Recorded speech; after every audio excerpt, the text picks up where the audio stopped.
I'm doing pretty well, man. Get to cast some games. I'm excited and should be fun.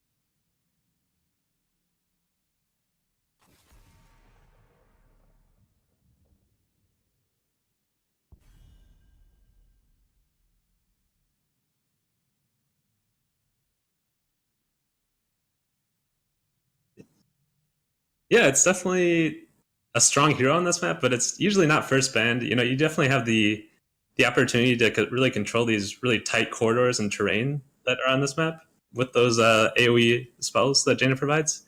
But yeah, it's definitely a really squishy hero that can get blown up easily.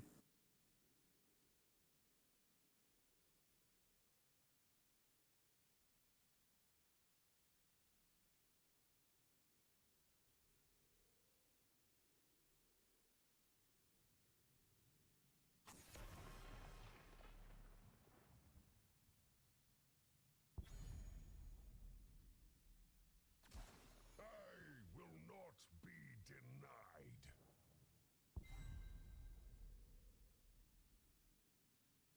denied.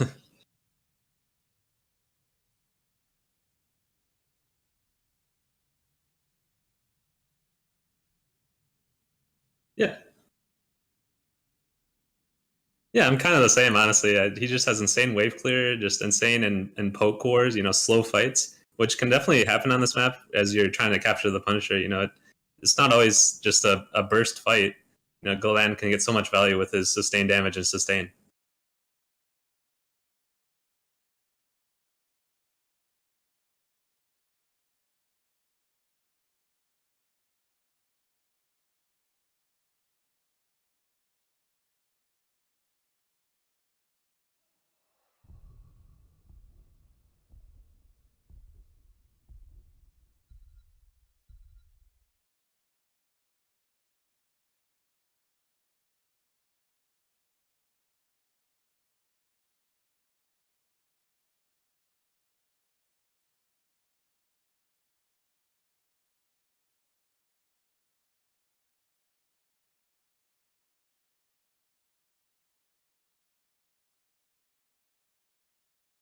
Yeah, I agree with that as well. I think it's really difficult for Ariel right now just because her heals are just not up to par as they once were. And Greymane can eventually be that energy generator, but he's not the best. He's not like as you said a Gul'dan. Maybe it was just a deny pick, but I don't know. I mean, they go.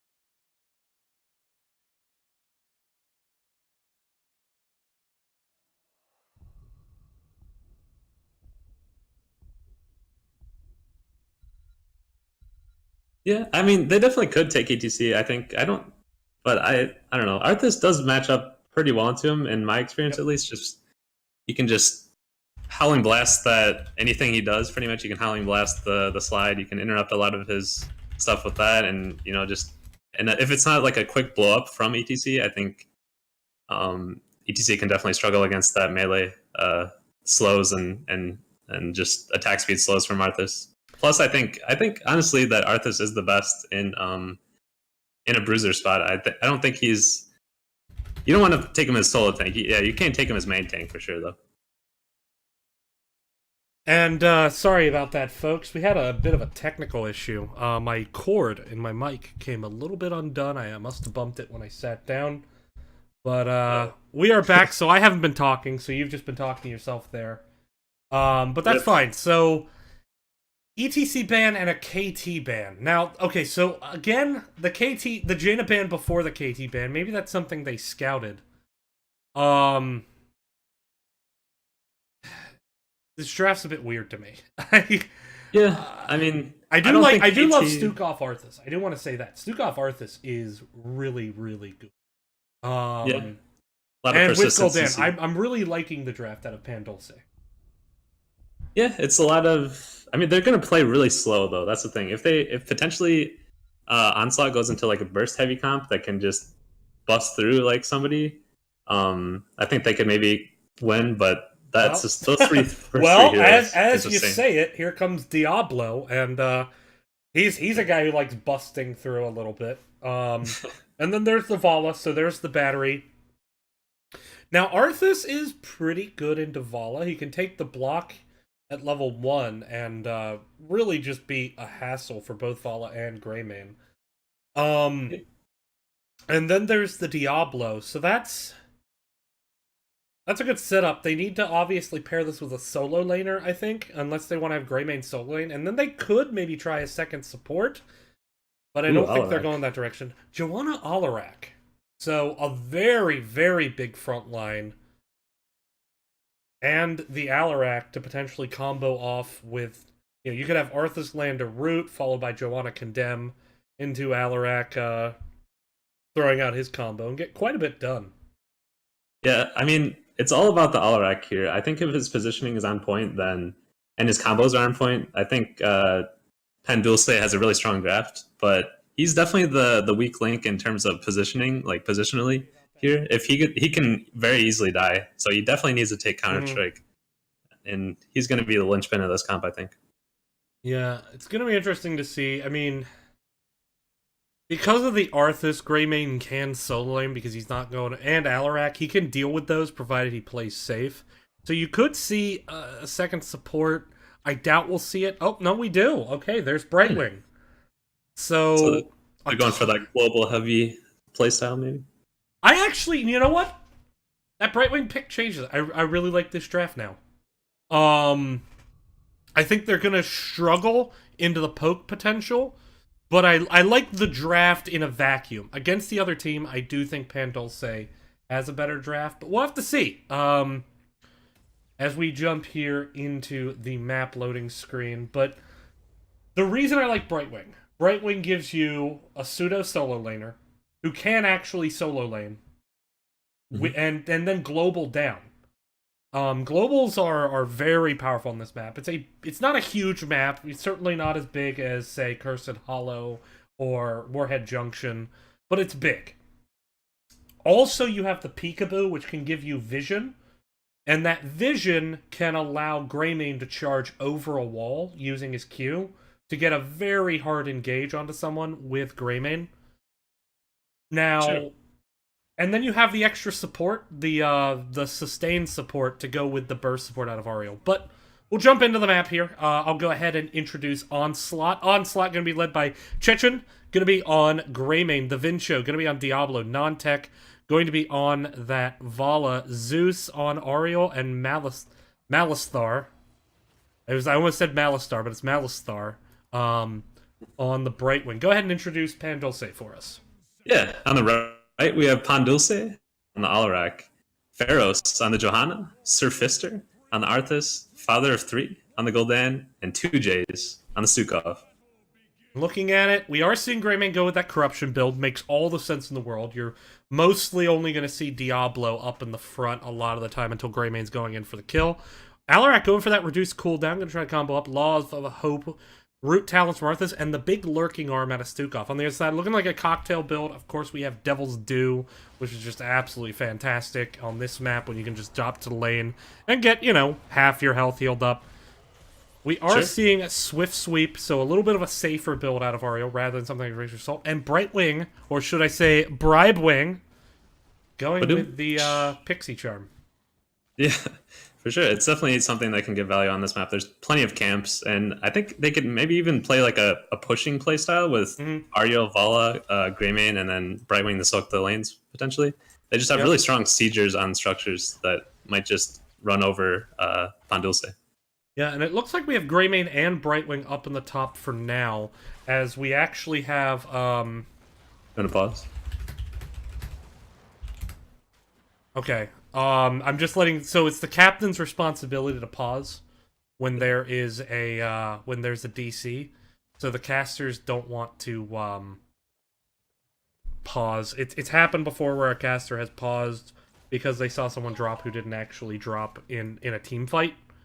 And so we just tend to avoid doing that. But Makes overall, Dulce winning this lane soak ever so slightly at the moment. But Greymane starting a very early bruiser now. I think he should be able to finish.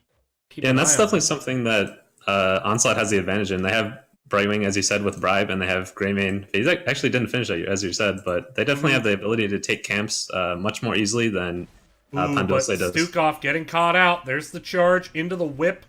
Now, I love the combo potential of Diablo Ariel. You can push someone into a wall, and then you have this follow-up with Ariel, or you can Ariel push someone into a wall and have the follow-up with Diablo. Either way, it's like 3 seconds of CC with just no hope. And it's a feels bad man when it happens. For sure, yeah. It's definitely Diablo's playground, with all these all this terrain just to stun people into, and that's pretty much like the thesis of Diablo's character at this point. He loves terrain, he loves to stun people into walls. Now already a siege camp pushed up to mid, and just doing, we're seeing a rotation attempt from Onslaught hasn't worked. Ooh, Brightwing has to be careful. There's the Condemn, gonna set it up. Good silence there by Diesel, but Brightwing just gonna barely sneak away. Good escape there, Malistar. But with that, Greymane gonna try to get these bot siege in the lane, and Surfister not gonna sniff it out. So that's gonna be bot lane going over in favor of Onslaught here. And they're getting an earlier start on the Shrine. So I like this play. Start to them. Too bad that Pandulce didn't get that pick for sure. Maybe with if Stukov potentially goes into like a W into E combo, if your talent's into it, that you can root people onto that, Brightwing would have died. But we'll see. Maybe later on in the game. Yep, as we see now, fight breaking out, there's a big lurking arm just trying to deny it mittens. But now with that cooldown off, Condemn coming in, Ariel's got full hope, so they can afford to be aggressive. Separating out the Arthas, maybe not the best choice. There's a Polymorph onto Surfister. Now a Silence onto Diablo, who's a little bit low. A big lurking arm, once again denying entry. Now Ariel has a full heal ready, dropping it there. Trying to get in onto this point, 22 to 30, so it's getting very close to finished here for Pandulce, but here comes the invasion once again. Big Condemn onto the backside. Vincho slowly starting to drop. Vincho in a lot of trouble. Drops below 500 health. Drops below 300. But there goes Greymane onto the back line. He finds himself Arthas. Now the Vincho with that globe. Going to walk back in. Here comes the big Ariel heal. Trying to deny the point. It's 36 to 35. 37 now. 39 to 37. And it's going to be picked up by Onslaught. What a tense fight over the point. And what an amazing play by Greymane going in, seeing the low Arthas, and taking the kill. Great job. Yeah, what a close fight. I mean, it really could have gone either way, but just the sustain of Ariel, Brightwing, the double support versus, these really sustaining heroes on the side of Pandulce as well, was the double support managed to win that slow fight. Now, I've been seeing this a bit lately. Teams pulling the Punisher back to the keep wall, away from the fort wall. Because you don't have that secondary cannon tower anymore, it's harder for the structures to just burn down the Punisher, and often when minions step up, it just slows it down even more. So you can pull the Punisher, since there's no ammo, you're not costing yourself that, back to the keep wall, which is a bit more of a defensible position. But you give up the fort in the process, you don't really position yourself to defend it, and that's what happens. And already Onslaught, they smell blood in the water, and they're moving down to this bot lane, and they're looking to get more. Big corruption coming in from Gul'dan, though. Up to 17 stacks. Got to keep an eye on that. He would really like to get to that before level 10. Yeah, but as you said, like with the removal of that tower, that's not something you see very often. Is the first Punisher getting an entire fort, and Onslaught quickly moves onto bottom lane, and they're just running away with this game right now. They have almost basically a level and a half lead in XP. They're really ahead structurally. It's going to be really tough for Pandulce to come back without a really nice Alarak pick potentially. Yeah, and I think this is, You saw Joanna going off and splitting while the Punisher is up, and I think a lot of teams are still kind of figuring out how they want to do it, because Arthas was also split, so you only had really 3 people clearing up the Punisher. So that gave it enough time to do quite a bit of chunk damage to that fort, as we see a rotation coming top here. Maybe a Bruiser Camp invasion. In fact, here it is. Here comes the Vincho, gonna park his big Diablo booty on the corpse. Let's check souls. No, not... You have to check... There we go. It is 100 souls. So we do have that. And now here comes the big fight. Diesel actually going to get picked out there. Yeah, so I had great the question invade. of fight being taken by Dulce. They didn't have 10s, and Onslaught did. Besides, they have Brightwing with Emerald Wind, you know, Diablo APOC. They have plenty of AoE denial ults to take that camp, so maybe not the best choice from Dulce, but I mean, that is plenty of ults down now for Onslaught, so maybe when Dulce does get 10, they maybe can take a fight and be all the better for it. And I'm seeing in Twitch chat some people aren't hearing the game sound, so I'm turning them up a bit. I don't like to turn them up too high, because then you can't really hear me over the game, but do let me know if that's still an issue. As, you know, heroics are on cooldown, but they should be up by the time the next Punisher's really in play, as Joanna and Brightwing go up. So this is still a big advantage for Onslaught. And it is going to be the top Punisher. Now, they've already gotten the wall down, so this could be very big for Onslaught. We're going to see, obviously, a rush to try to find level 10s here for Dulce. That, or maybe looking for a pick with Alarak. But just to review what level 10s we saw, we did see Go for the Throat from Greymane. We saw Emerald Wind, Crystal Aegis, which can be a great saving combo.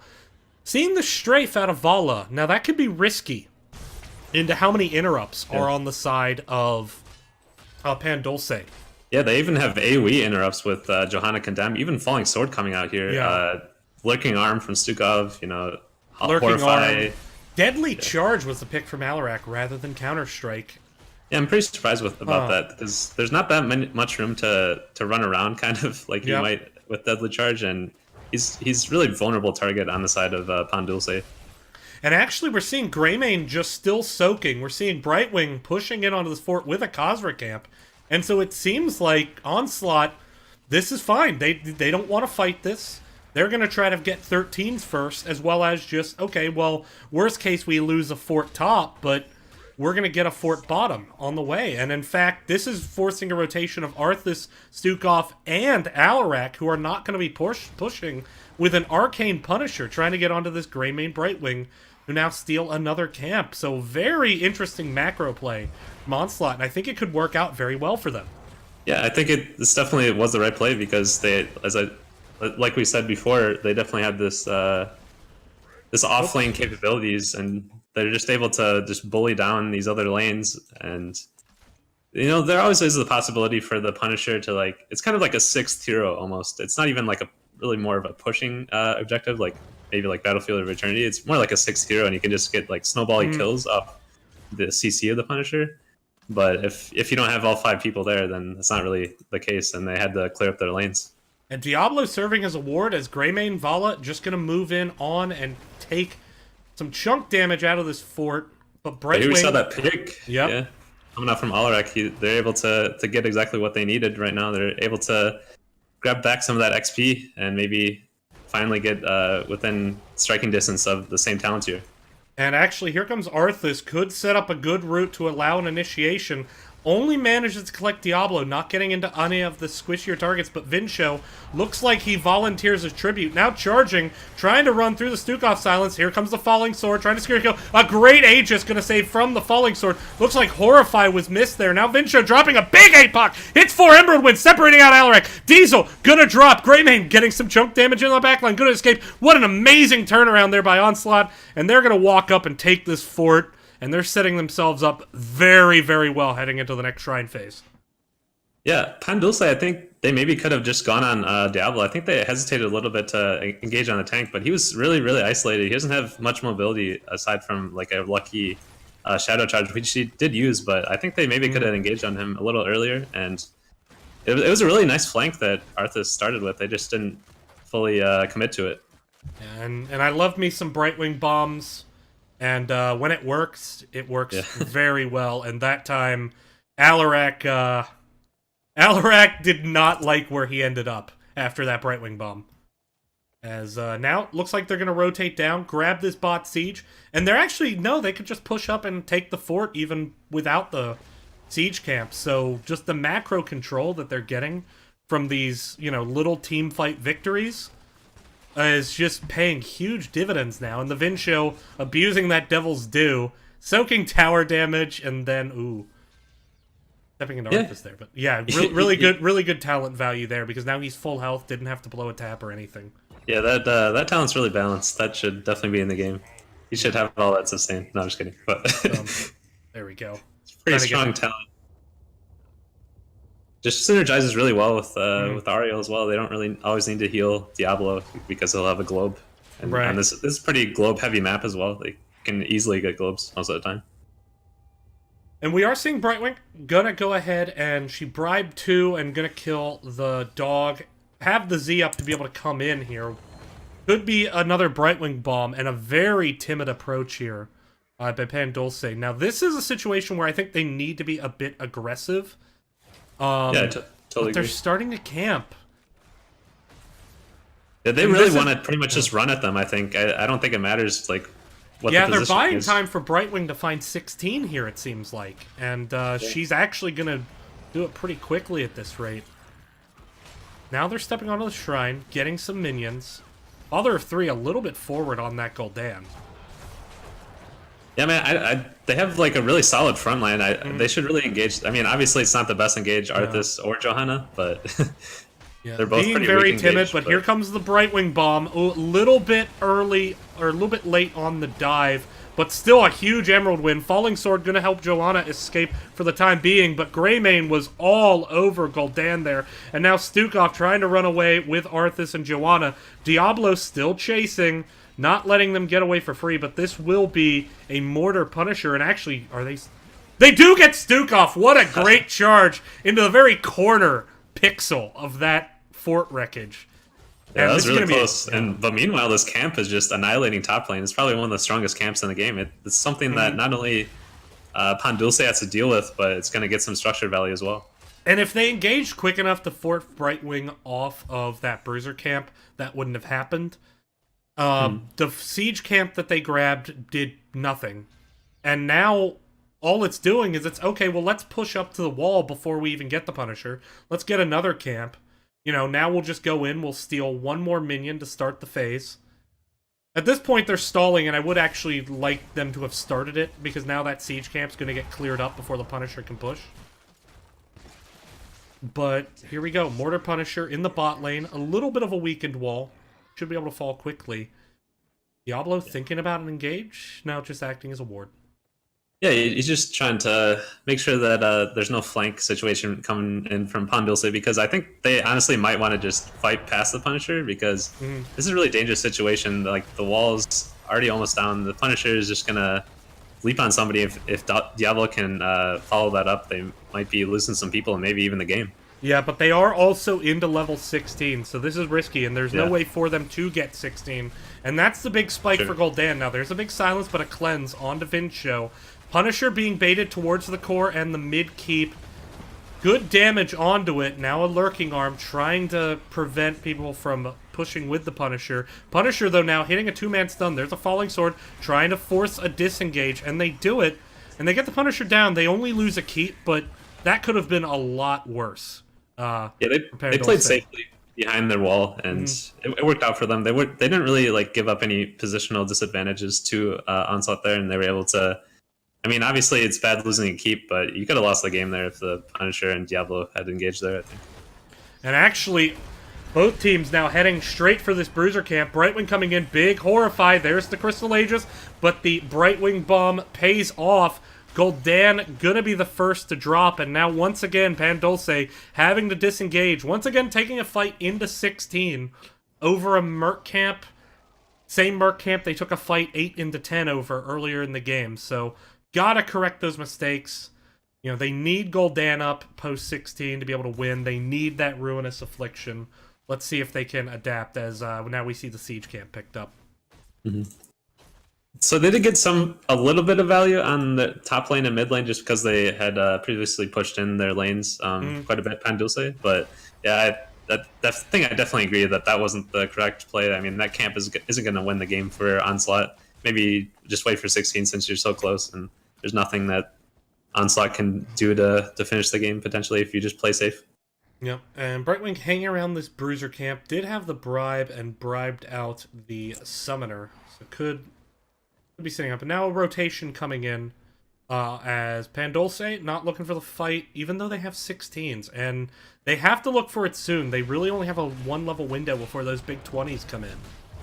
And that's a huge level 20 for Greymane with the Blunderbust. So, surprised they're not trying to force a fight right now. I just want to note, Alaric took Mocking Strikes, which isn't something you see as often, but it definitely makes sense paired with the Arthas. He's going to get tons of cooldown reduction, so you could potentially see multiple combos within a fight, and maybe that'll make the game for Pandulce here. Yep, as once again, just running around the map clearing minions, but they're losing their chance to engage. I mean, level 20 is just inches away for Onslaught. And with a top Punisher heading to a very weakened top wall, this is not a great situation for Pandulce. They needed to take an engagement, and now that window's basically closed. Greymane's going to grab a level 20 here. And there was no engagement in the equal talent tier window.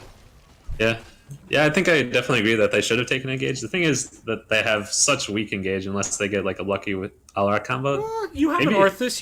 You have the Falling Sword and Arthas. I think you have. Oh, and here's actually a pretty good engage. There's the Falling Sword trying to get silence onto Ariel, and she gets absolutely deleted. Ariel down. Even had the Aegis up, probably just mashing Alt R as hard as she could, but just not enough. Brightwing trying to push in bottom, get some split push value, force a reaction. Now, there are 3 Katas here in the bot lane. Someone from Pandulce is going to need to deal with this. But so far, no one is. Yeah, I mean, I guess they just want to take, I don't know, I guess they just want to take early lead on the Shrine, but it looks like Onslaught's maybe even trying for a backdoor play, even though they only have 4 heroes, but they definitely have great core damage, so maybe they can with, but nobody's delaying the Shrine either, so Pandulce could potentially really quickly come back here. And yeah, and actually, Onslaught just jumping straight onto this core with the 3 catapults, and the core shields are down. There's the Emerald Wind trying to slow down the engage. These catapults still hitting core, chunking it down to 76%, and now that was a 5-man back. So because they didn't send 1 person back early, they then panicked and sent 5 back later. So, bit of a misplay there, I think, by Pandulce. And that allows now a 5v5 fight with level 20. That gank didn't secure a shrine, and now they're moving into a siege camp and giving up top shrine. Yeah, it definitely hurts. Onslaught's just slowly out-macroing them right now. They force that response bottom lane, and that gives them the Punisher. Yeah, exactly. But we might see like a Horrify play here because Ariel... Now, obviously, the team with Ariel wants to group up for heals, but that could potentially lead into, there's so much AoE CC as well coming out from Dulce. Maybe we could see like another 4-man Horrify here.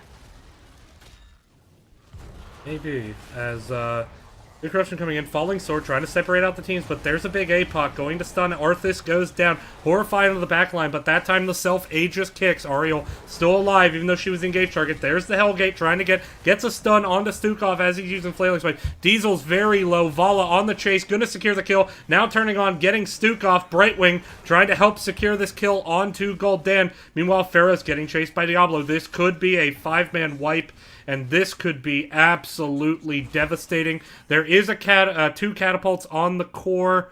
Joanna does get away with the invincible, but this could be GG. 20 seconds until Arthas is up. Joanna's not going to have the invincible. I think this is it. Yeah, there's not much Johanna can do 1d5. She doesn't have that damage. She does have plenty of AoE CC, but I don't think it's going to be enough. Onslaught's just going to take the score and take the first game. GG. Yep. And a very strong game there by Onslaught. Really good team fights.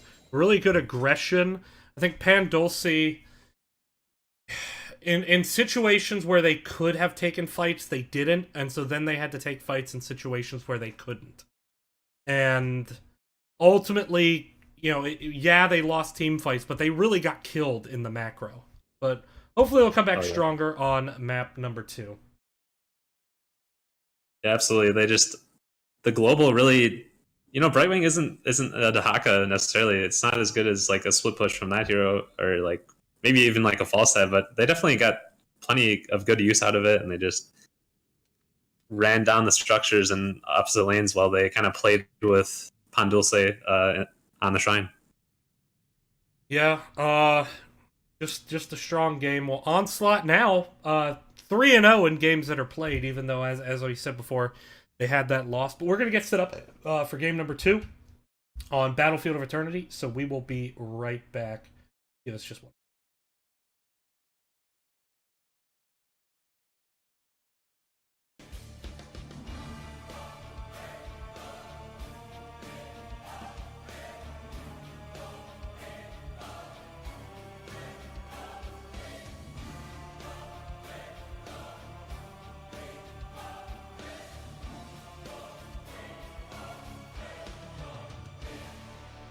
Oh, Dan. Meanwhile, Farrah's getting.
Alright, and we are back here. Onslaught taking a very strong game number 1 against Dulce. Now heading into the other Diablo map, Battlefield of Eternity. Getting to cast my 2 favorite maps. Love it. Yeah, it's definitely an exciting map, but as we discussed, I think Onslaught really took the lead through the macro play, which I think is a little less easy to do so on this map. You know, it's pretty team fight centric. But you can definitely take camps, and I guess that's kind of how they won the game last time, just murking all day and just pushing. Yeah, it was a strong game. It wasn't just murking all game. It was when they committed to an invade. I mean, they had 5 people there, or worst case, they had 4, and Brightwing didn't have to teleport in. But they would have 5 there. Really, just good coordination by the team, trusting their shot caller. And hoping we see more of that here in game number 2 on Battlefield of Eternity. Can be sneakily a very important map when it comes to macro. So we'll see if we see Onslaught perhaps invading that bruiser camp. Always a risky play, but can be very rewarding when it's pulled off.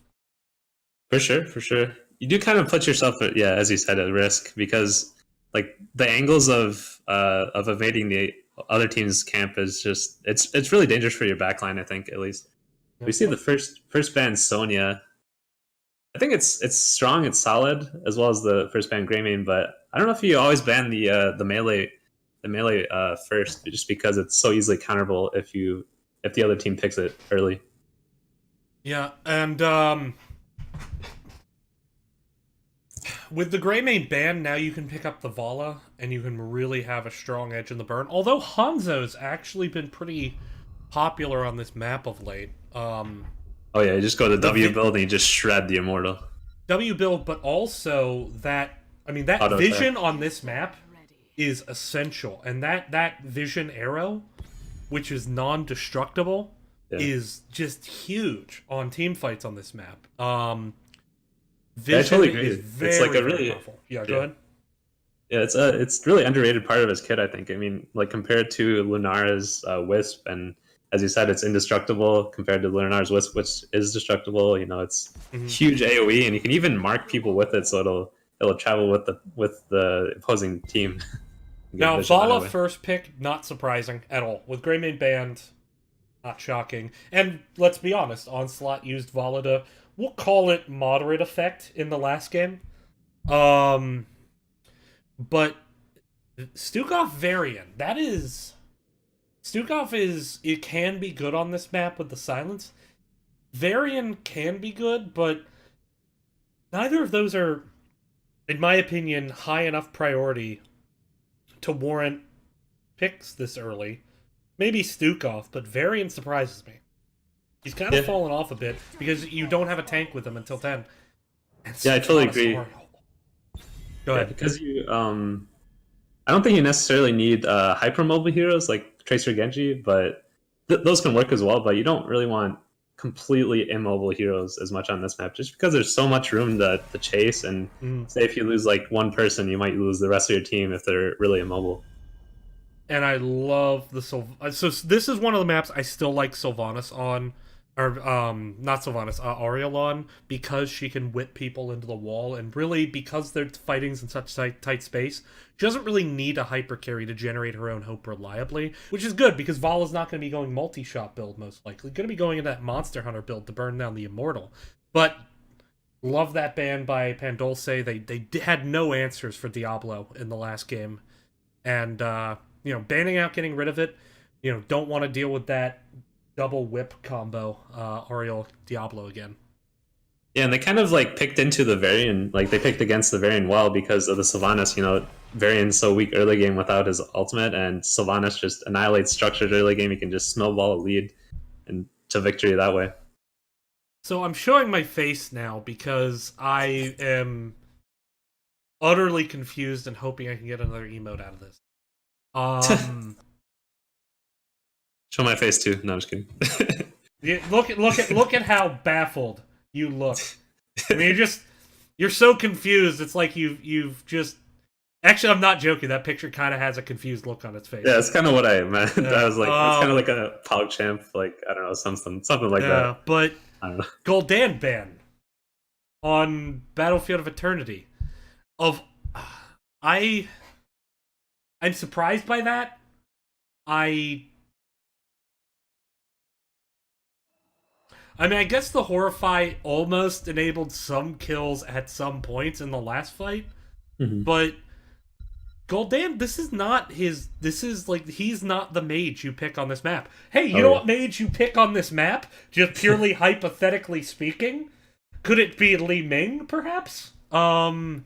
No way. Yeah, I'm surprised by that. But Artanis, Li Ming, Li Ming has fallen off a lot. You don't see her as much anymore.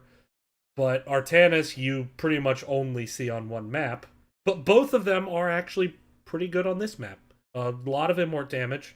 A lot of potential to just blow one person up if you get into those prolonged poke wars. So I actually really like that pick. It gives them a little bit of extra engage before Varian gets his taunt at 10.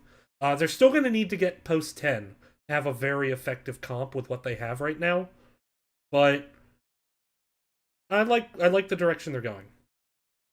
Yeah, I agree. There's a lot of synergy with the potential of Varian at 10. You know, you get that taunt, and it's just so much CC to lock down people for a Li Ming combo, and just snowball that into more resets. But we see the Variant, or sorry, the Muradin and Arthas here. Huge frontline does And protect there's us the a lot. Mathael. Yeah. So, I actually, you know, I really like the draft out of Dulce this time. I think the Malthael pick at the end was great, because Oriel can only save one person with Aegis. Now, she does have AoE healing, but Tormented Souls is going to nuke the health bars of Muradin and Arthas. And there's a lot more poke on the side of Pandulce, so if you get into a prolonged poke war, it's going to be a situation where the advantage is the Pandulce. Now, the macro advantage also, I think, could go to them. Mathael is really good wave clear. Artanis, really good camping, as well as Mathael. Sylvanas will be great if they win the Immortal, but they're going to have to really do well, I think, in disrupting Mathael and Li Ming if they're going to actually win the Immortal. For sure. I actually wonder who we'll see top. I think it'll be Malthael just because he annihilates Arthas, but we could maybe see the Artanis just kind of hope that Malthael enables the bottom lane to win. But we might see like Onslaught go into you know, like a 4-man push top or something like that with Sylvanas. Could happen, actually. As if on cue, they're starting to set up mid, and Arthas going with them, so we may see that. But introducing Onslaught, trying to close out the series, trying to get that 2-0. Big 3 points up on the board. Chechen, going to be on the Arthas. The Vincio going to be on Muradin. Nontech going to be on, once again, on Vala. Zeus on Oriel, and Malistar going to be on the Sylvanas. Go ahead and introduce from the bottom, Pandulce. And on the right, we have Pandulce, Pharos on the Varian, 2Js on the Stukov, Father of 3 on the Li Ming, Surfister on the Artanis, and Diesel on that Malthael. And originally it looked like Artanis was going to go top, but going to put Mathael up in the top lane early. And I kind of like this. Depending on what Mathael takes at level 4, if he goes die alone, he will ruin Arthas in the top lane. Just absolutely ruin it. But Black Harvest could be a good choice because of how bulky the health pools are on the other side. So we'll see. Yeah, it'll definitely be easy for him to sack it up if he's going against Arthas, Black Harvest, but Die Alone is just insane on the Immortal. Ooh, and what a great Storm Bolt! That's 3 stacks in Muradin's bank right there. It's definitely the disadvantage of having Varian. He just gets blown up early and they just CC him to death. And Artanis going for the swap, but good dodges there by Onslaught, and that's not how Pandulce wanted to start the match. Now Vincio taking a lot of damage, but he went that third wind. And so when that kicks, his healing is immense. Now it looks like Varian going to swap. They're going to bring Mathael down into this bot lane here. Which is interesting, because you would... Ooh, as T-Tors, we miss Artanis dying there. But I'm interested... I don't understand that swap. Yeah, I guess it's just kind of like, we're not going to win the early game, so I guess we just give up top pretty much. Because he is going to lose that no matter what, pretty much. Well, Diesel should have been winning that hard, and it didn't look like he was. And now Stukov getting caught out, and with just all the slows of Muradin and the stuns. I mean, once again, it just seems like Pandulce not really knowing how to deal with this early aggression, making some missteps here. And I think they need to just calm down and play their game, because they're already leveled down before an Immortal starts, and that's devastating on this map. If you don't get level 10 by the second Immortal, you lose the game. It's over. Yeah, it's definitely pretty snowbally for sure. And they might not even have like a talent. They might have a talent disadvantage at this first Immortal even. Well, they should get level 4 by capture. then. I mean, they're one minion wave away from 4, and they're going to get 2 here. But trying to now sneak this siege, but Muradin going to be impossible to move off the point. And they're going to have to back off here. And just... Yes, there's a better early game comp on the side of Onslaught, but it's not this much better. This is Pandulce making some misplays, and they're going to have to find a way to get it back.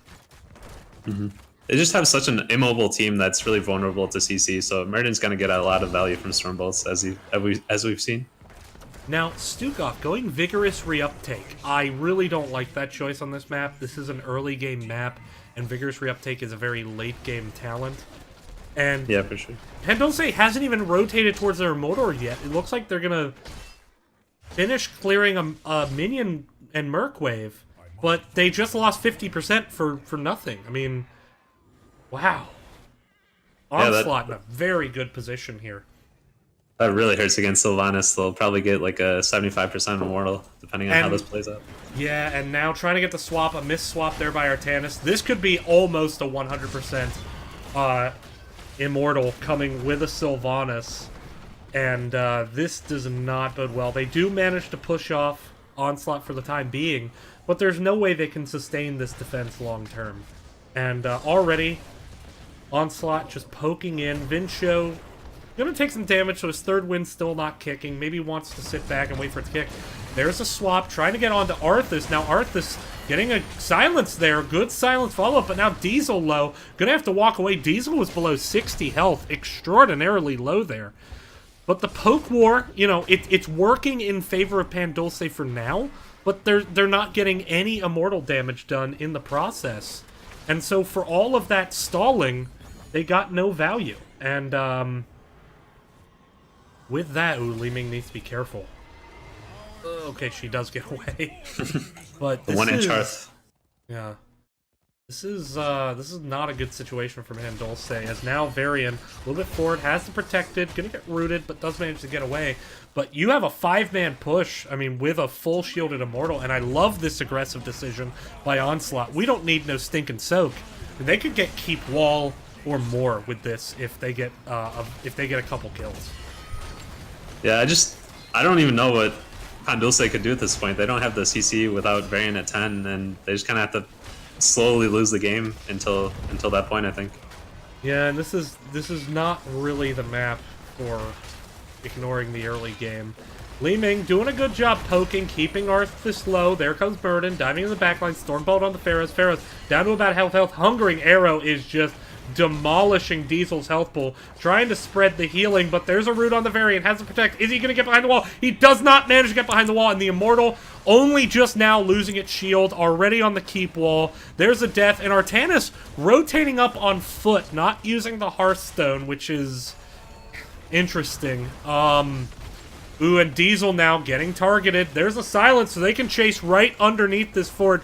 Arthas gets the root onto Diesel, but not enough follow-up. Li Ming still focusing, trying to get Arthas down. Arthas down below 200 health, does get the Li Ming heal. Artanis trying to go in, get the swap. He does get the swap onto Zeus, but Mathael is so low, and there's the root, and it's going to take out Zeus and Artanis. The keep goes down at 6 minutes into the game. Oh no, things are just falling apart here. Yep, that really hurts for Pandulce here. They're still not even anywhere close to 10. They're still like almost 2.5 levels behind, and they're down to keep. I just don't know what to do at this point. Yeah, they have a long way to go to 10 now. They could get it by the next Immortal if they soak very well, but no one in the bot lane right now, so they're going to lose a lot of soak. So I think they're probably going to be about 9.5 by the next phase, which is just not good. The Sylvanas comp wants that early game pressure. They got exactly what they wanted on Onslaught's side. And now they're just working the camps. Gonna probably get the siege camp the bot lane as well, pull up even more pressure. And still no one from Dulce rotating into this bot lane. They're stacked as 5 because I think they're just scared of what Onslaught has done to them with their aggression. And so no one soaking bot. No one defending bot. This could be bot fort going down for nothing. Yeah, Onslaught making a nice macro call here and just taking what Dulce gives them and just burning down these this fort here. And now we see the orb build yeah, go ahead.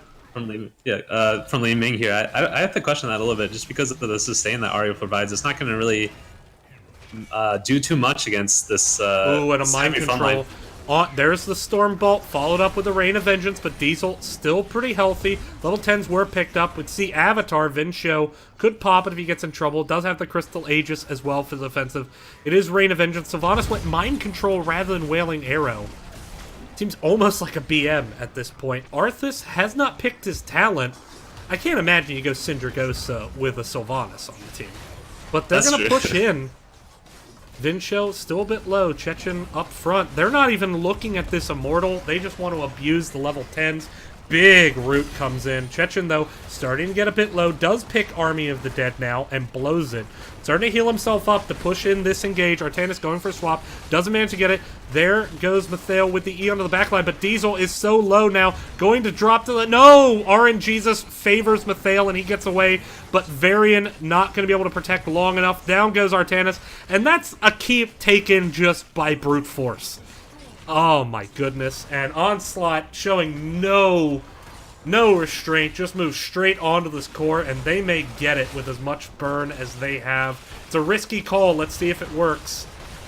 Taking a lot of poke damage from that Li Ming. Diesel going to be able to get some poison. There's the Rain of Vengeance on to Mathael. Mathael goes down. The core is down to 57%, but I don't think they're going to be able to get it. They're starting to back off. Sylvanas going to get finished by the core and Artanis. Now Chechen focusing still onto this core, but gets deleted by Li Ming, looking for the reset. And Onslaught going to walk away with half the enemy's core.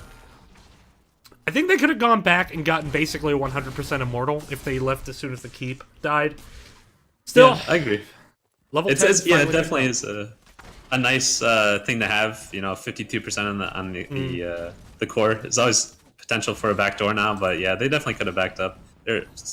Vala was out of mana. You know, maybe a little too aggressive on after they took the keep. Now, one thing I need to comment on is Dulce.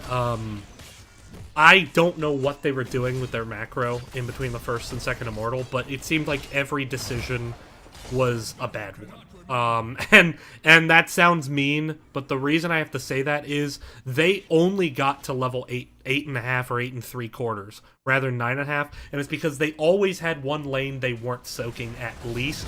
The team was rotating as 5.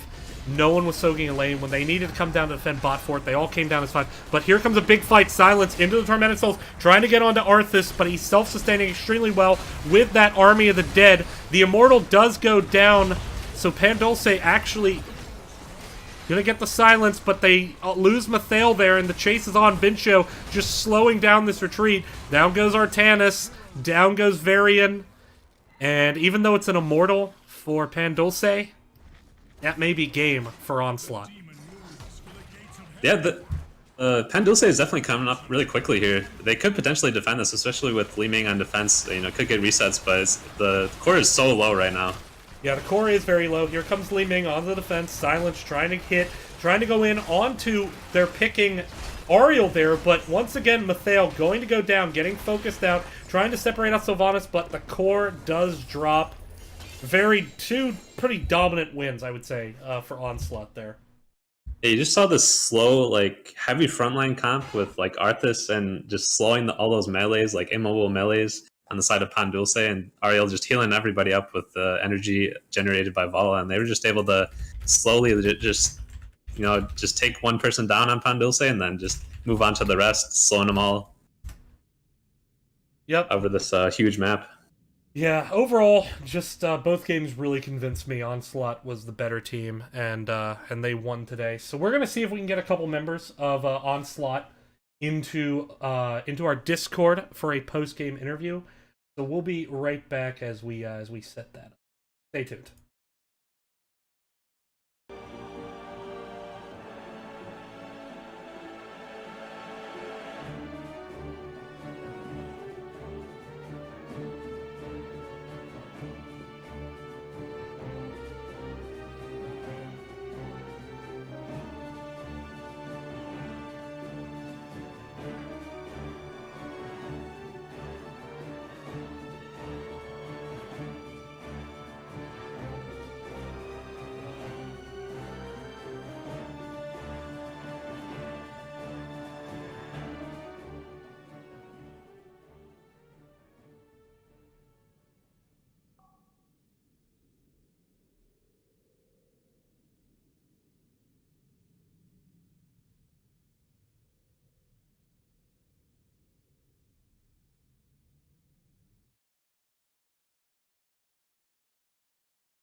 I can bring my own music.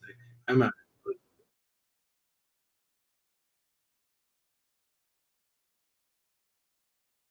Hello.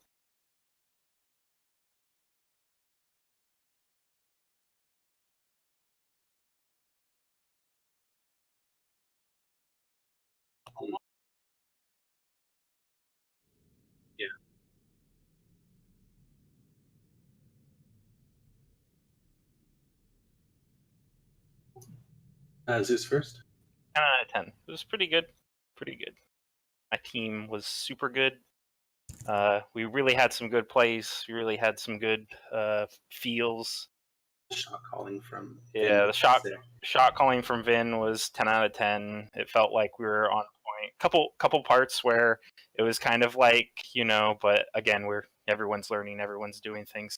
Just beautiful performances out of everyone. Mal over here saying Sylvanas, hey guys, can we go? Guys, can we go Sylvanas? Guys, can we go Sylvanas? It was really funny during the loading screen. It's like, so Sylvanas is good on this map. And then they pick Varian. It's like, Varian's not good pre-10. You know who is good pre-10? Sylvanas is good pre-10. You know who isn't good pre-10? This other guy. Sylvanas. Sylvanas is good pre-10, It says we're going to be racing the Immortal. You know who's good at racing the Immortal post-7? Sylvanas is good. Hey, that support, that doesn't have a cleanse, does it? You know who's good when the enemy team doesn't have a cleanse? Sylvanas is good when the other team doesn't have a cleanse. The answer to all the questions. Sylvanas is one of my favorite heroes, and I never get a chance to play her. Yeah. And so whenever the stars align and I get to play one of my favorite heroes, I'm really excited.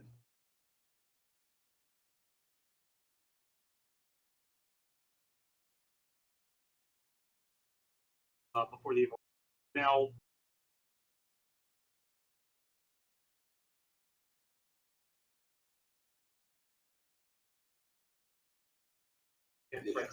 That one was a hard choice at the moment.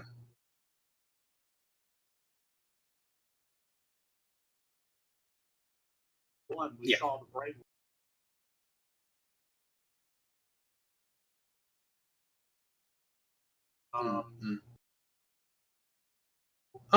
I don't think it's like overpowered like it used to be, where like you basically double support the majority of games. I think it's in a really comfortable, balanced position where when you're in a position where double support is good, it's good, They had Gul'dan, which puts a lot of strain on a solo support, but Gul'dan's sort of damage is not like blowing up kill pressure, it's like whittling down sort of kill pressure, And so a second support really, really hampers Gul'dan's ability to kill people. That and they were a little wave clear light, so we want a little split pressure, and if Arthas, we had a lot of heroes that if Arthas got his slow field on them, they just die. And so Brightwing also gives another out to that with Emerald Wind and the speed boost and the polymorph, and we didn't have a cleanse with Ariel, so Brightwing filled a lot of roles that were missing in that draft. So I wouldn't say it takes double support all the time, but if the enemy team has squishies and like drawn out damage like Gul'dan, Yeah. sometimes you just win if you don't die. And they had a comp where if we don't die, we kill them. So we decided not to die. There's a lot of deciding not to die in that first game. Or sometimes we decided to die too. Good choice. That's true. Like when we decided to, hey, we just saw the team of 5 just kind of run away into a bush. Let's just sit in mid lane. We're just about to reach talent tier that makes the fight unwinnable, so we know the enemy's trying to force a fight. We just saw them in a lane going towards the direction we're in. Let's stand right there. Nothing could possibly happen. Speaking of that, though, that put us in a really awkward position, but Vin, our shot caller, was like instant on, if we press the core, then they have to pull out. So we feigned a core push, they pulled off the objective, and then when they pulled off, we just went to the objective now that our Ariel respawned, and we were able to even get that shrine when we had lost our support before it. Yeah, it was pretty good. Pretty good plays. Core fake was sick. And you have to respond to it too. Like, Right. if you don't respond to a Greymane, like, Greymane core feints don't stay a feint if you don't respond. Right. They turn into a dead core. Mm. So And that was a I really- do apologize for those watching to my continued mic issues. There is something wrong with this cord. I will replace it hopefully before the next series. I have another one of these lying around. All right, so with that, let's take a step back. So you guys, I mentioned this at the beginning of the series. You guys have not lost a map in NGS yet. However, you do have a loss due to an inability to schedule. Yeah. But coming off, now 2 2-0s, and so you haven't lost a map. Where do you guys see yourself in Division C East? Right now we have a lot of new teams in the league. But do you see yourselves as, we're going to go to the playoffs? I think one thing that we have going over a lot of the other teams, and this will become less of a concern over time, is not all of us. We have some new members. Zeus is a new member, for example.